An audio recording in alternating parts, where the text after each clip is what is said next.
conseils de pro.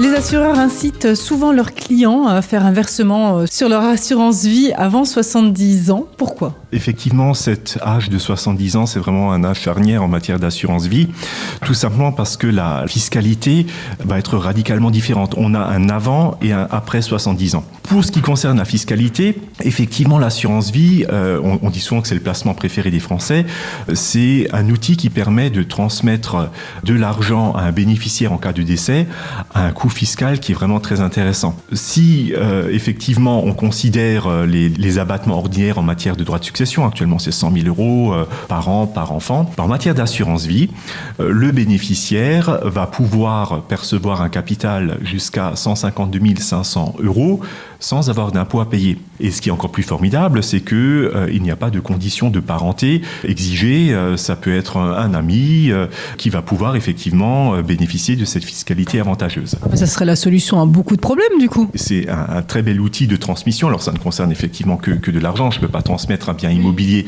par assurance vie, mais effectivement c'est un outil qui est formidable. Mais et c'est là qu'on a notre bémol, ce régime fiscal très avantageux ne concerne effectivement que les versements avant l'âge de 70 ans. C'est pour ça que quand vous avez un client qui vient voir son assureur et qu'il approche de l'âge fatidique des 70 ans, l'assureur va souvent lui dire « Ah oui, mais si vous avez de l'argent à placer, faites-le encore maintenant. » Parce que qu'est-ce qui se passe une fois qu'on a atteint cet âge de 70 ans ? La fiscalité n'est plus la même.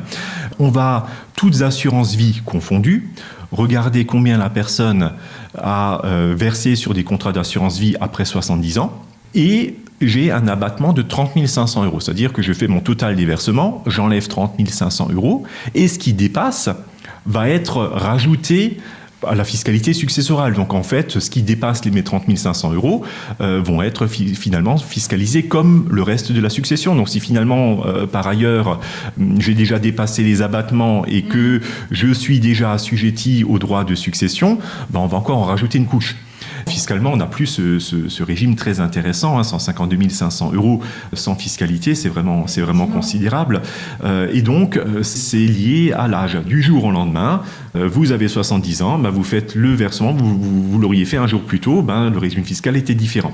Il ne faut pas rater le coche et il faut être au courant de ces choses-là. Le plus simple, effectivement, quand on a des projets comme ça en matière d'assurance vie, le mieux c'est de se rapprocher de son assureur et tout simplement de lui poser la question. Merci beaucoup, Maître Pfefferkorn. Vous pouvez retrouver cette chronique en podcast sur notre site radiomélodie.com.